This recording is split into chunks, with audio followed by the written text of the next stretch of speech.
Hey dear friends, welcome back to my YouTube channel. I'm Kirsten DeMello. Today we have a very special guest all the way from Nepal that's joining us.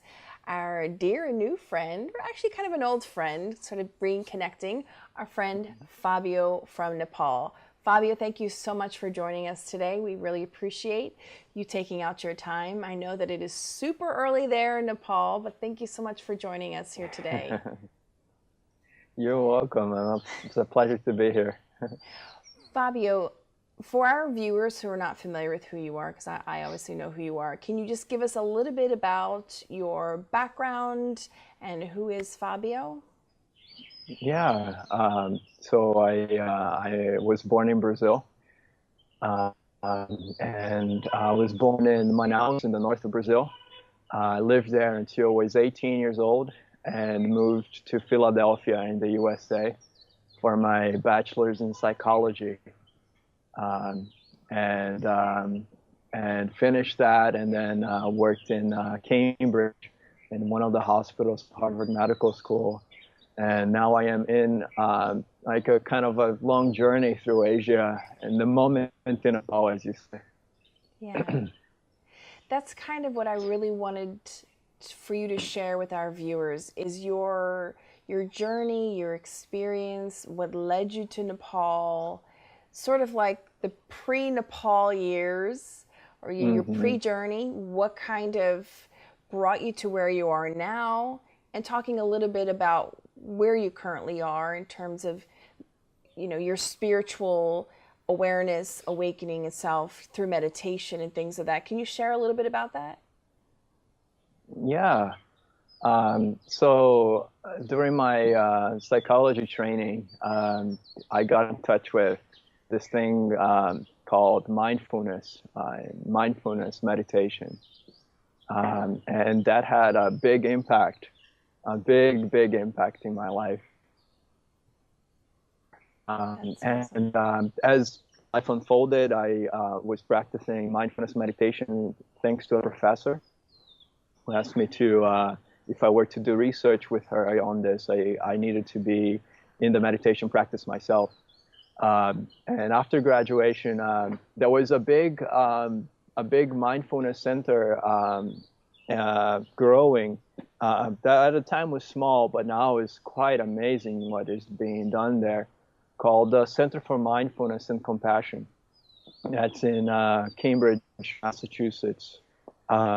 And um, by connecting to mindfulness even more, there, I began to feel, that there was something really deep in this path of practicing meditation that I felt called, to explore, and that exploration ultimately beginning with kind of a daily practice that got into my weekends.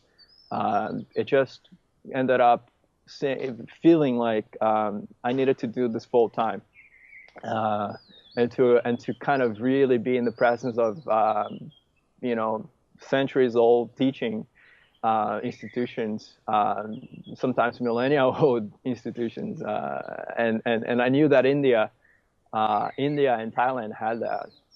So that's when I was feeling very compelled to move and to explore this in India, Thailand, and now in Nepal. Wow. If you were to meet a random stranger today that would ask you, Fabio, what's the most significant thing that you have learned from mindfulness and meditation, and why do you think other people should be engaged in it? What are the benefits of it? Mm. Um, I guess we can with mindfulness. There is something that's actually very practical, um, that I feel that it grounded me, um, from um, from a very intellectual standpoint that I used to live with, from a feeling of interest in philosophy and thought, and investing a lot through thinking and through logic. Somehow, with meditation practice, it got to me that there was a vast and beautiful experience, of connecting to ourselves as well, that didn't necessarily need to pass by thinking. And that sort of experience was so grounding and so, I don't know, refreshing, actually. And it brings about in me a kind of okayness, with myself, and a sort of contentment about what is here, and what I have. That was life changing for me.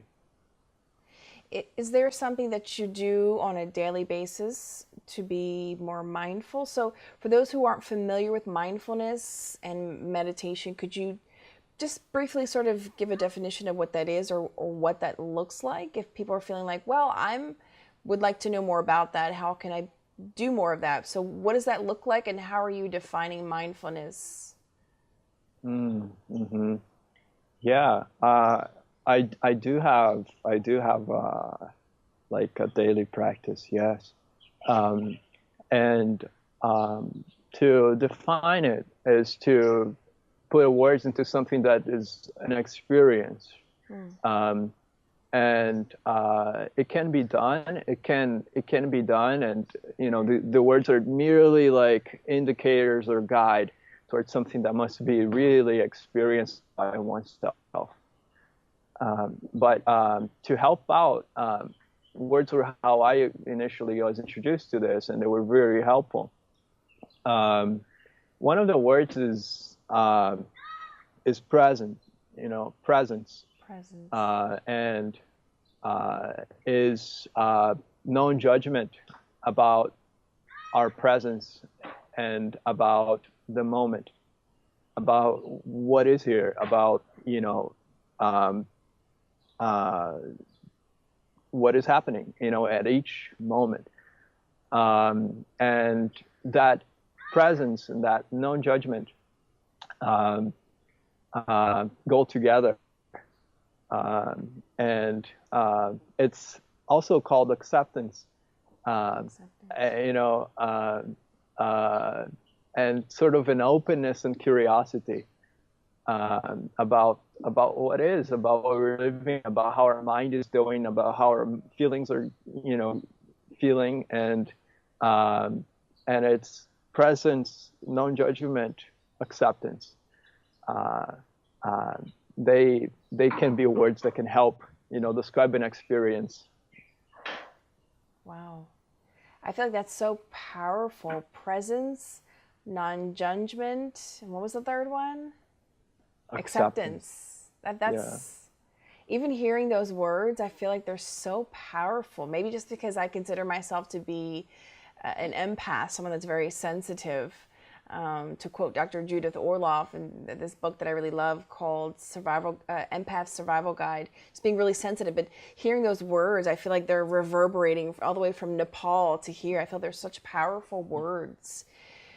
Can you give us like an actual example of how you might work on or do meditation? And do you do it in the mornings? And do you work with mindfulness in the morning, like you sit for 10-15 minutes?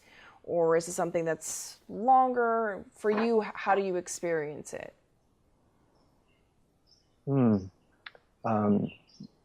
There has been a vast amount of variation, actually, within these almost 10 months, that I have been traveling and that I have been here in Asia. And this variation has been very helpful for me to extract that which is most helpful. So I started actually in India with practicing yoga, kind of a daily basis. Was staying in ashrams there, and my practice was very connected actually to my body in India. And in Thailand, I learned a lot of actually stillness, and being for hours moving very little and concentrating on how my body was and how my breath was and what was going on with my thinking and mind. So I took a lot from there too. But ultimately in Nepal, I have realized that to actually balance, to actually use the body and use physical practices like yoga that have very grounding effect with the stillness of the Thai practice. So my daily practice now involves a little bit of both. A little bit of movement actually to feel myself and to feel my body, but also stillness. And I wake up early. In Thailand, I was waking up very, very early, 4 a.m. every morning to practice. So I have no problem, waking up an extra, hour or so before I feel that the sun is rising, and to start with just noticing my breath, moving a little bit, and feeling like, I'm ready for the day. Well, it seems as though whatever you're doing is really working because, since we've been talking over the web, it seems like you've had this continuous smile like planted on your face. It seems like it's, I'm even interested. I'm wondering if our viewers can even perceive that as well. So it seems like whatever this, meditation and mindfulness connecting with your spirituality seems to really be suiting you well. And I think a lot of people that I've met in my life that are working with mindfulness meditation in general, yoga, and just being more, honestly, just more self-aware, because it seems like sometimes people are in this sleep state and not so much awake. Do you have, for those people that are interested in learning more about mindful meditation and other things in that same arena, are there specific books that you've read that have also helped you to open up your mind? Yeah. I've read a selection of both Western and Eastern authors. During my time in Asia, for a long time, actually in Thailand mostly, I didn't read basically anything because in the monasteries that was mostly practicing. So at the same time that I feel inclined to share literature, I also feel inclined to advocate that people experiment without many words in their mind. But I will be honest, there were authors that completely touched me. One of them is good and old famous Eckhart Tolle, or I think you would pronounce Tolle. I think you would pronounce Tolle, his last name. And his an incredible writer and speaker and human being. So I would recommend probably The Power of Now, actually, like as a starting place. And then when that book sinks in, there is a lot of beauty in the new earth that he writes. So yeah, he's a man who speaks about awakening, and he's powerful at that. Yeah, I remember. I think he also wrote The New Earth, I think it was. Yes. And I came to know of him because of Oprah. I mean, I'm a real fan of Oprah and her I think it's her YouTube channel, her channel, Harper Studios, where they have Soulful Sunday and all these really inspirational spiritual videos. And I know that she did segments with him. So that's really uplifting. Fabio, I know you also have a blog, and I was just reading. You write really well, and I feel like one of your posts I was reading today again, seems like some of your writing is also geared towards being mindful. I think you were talking about butterflies hopping from flower to flower. I mean, it was very like, as I was reading it, I felt I was there with you, and it kind of gave me this sense of grounding in a way, but also sort of flying to this place of this beautiful place that you were. I think you mentioned Kathmandu or something like that, but could you talk a little bit about your experience of your writing and how is that helping you just spread this idea of spirituality, mindfulness? How did you blogging your experience come into play? Yeah, sorry about there's an That's okay. helicopter passing. No worries. Speaking of mindfulness, there is I mentioned that in my experience there was a lot of periods of silence, right? And especially in Thailand, and with that silence, I noticed after that, it was something I agreed to not write and to be mostly with myself without speaking. But after my period in the monastery was over, I felt that something was missing for me, and that missing was words. It was connecting with a part of me, a part of my mind that is really connected to sounds, to how words go together. So I felt that there was something really missing for me with the silence that I was experiencing, right? That I was looking for a connection with kind of a fuller me.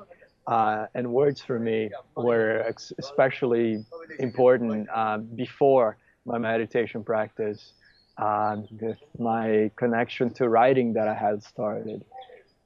So it just felt that that after basically 3 months without using them, that I really needed to use them.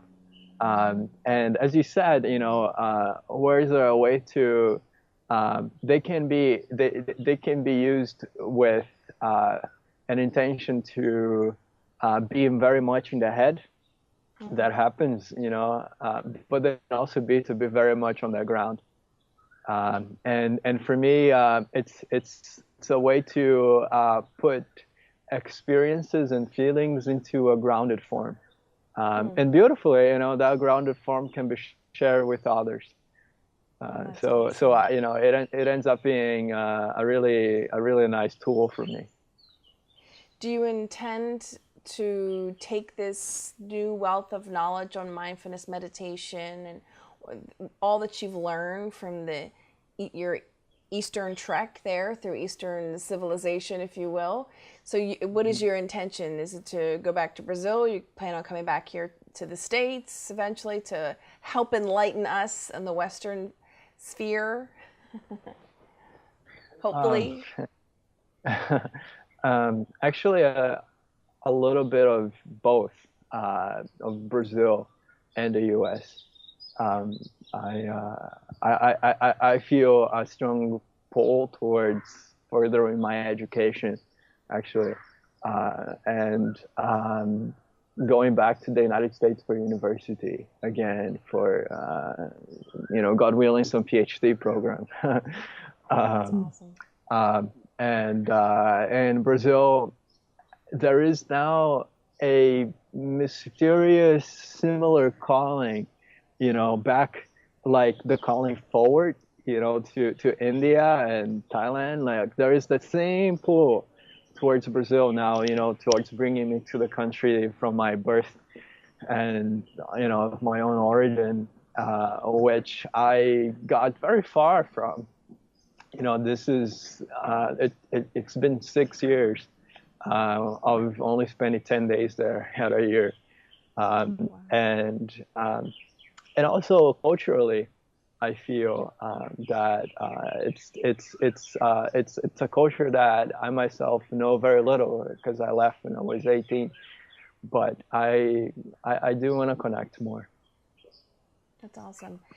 Fabio, is there anything for our viewers that you could sort of a take-home message or a suggestion that you can make if someone wants to start out with mindfulness and mindfulness meditation? Could you just help us all out a little bit and give us an idea of how one might start the practice? Yeah. It is both a blessing and can be a curse that there is already so much out there. Yeah. Right. For many people, it can be overwhelming, actually.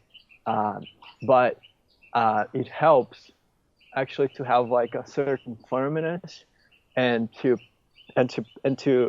see what's out there on the web. For example, there's so many amazing like talks about it, and on the apps for mobile phones where you can listen to guided recordings on meditation.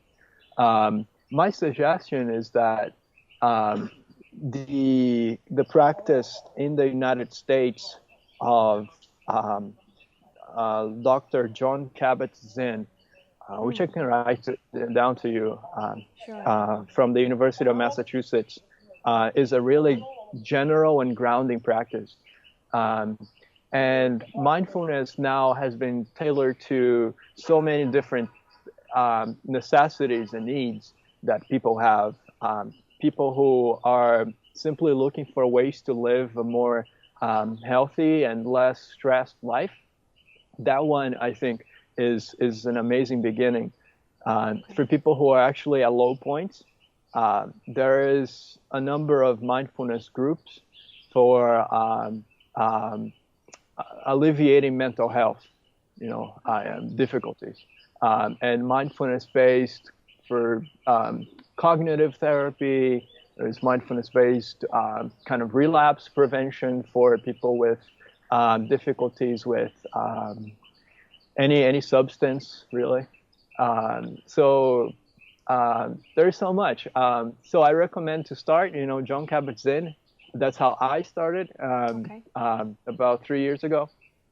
And if nobody has a chance to go into a group, which is what I suggest, more than just doing it on one's own, then to read a book, but ultimately to follow the book that asks you to practice that.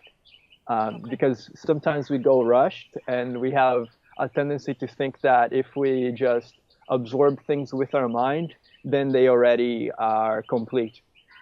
But with mindfulness, I guess there's a step beyond that, the step of actually living that, and of if you have to breathe simply for 3 minutes, breathe simply for 3 minutes. Don't just think that you read about thinking and breathing for 3 minutes, then you've done it. Fabio, that really gives so much food for thought and homework for all of our viewers, including myself, to dive a little bit more. I know that I've personally done some reading on it. I've done some work with it before, intermittently, and just with meditation in general. But from the little experience that I have, it is something very beneficial. Some people might, and I feel like through prayer, meditation, we're all kind of achieving something similar. So I feel like if it's good to have some sort of spiritual practice. And I think mindfulness meditation is something fantastic to do. And I hope that our viewers become intrigued. I definitely will link Fabio's blog down below so you can read more of his beautiful writings and follow him through his journey, what he's been experiencing. I will also link his recommendation of who to start with mindfulness meditation, so our viewers can also, come to know it and sort of dabble in it and, experience it for themselves. But Fabio, thank you so much for that. I do hope that you can make some more time for us in the future so you can come back, maybe do a meditation with us, and lead us in meditation and some mindful meditation, you know, in the weeks and the months to come. I know that you're still on your journey, you're still going places, so we hope that you keep us in mind, because we hope to help others through this YouTube channel with their own personal spirituality and their own personal journey.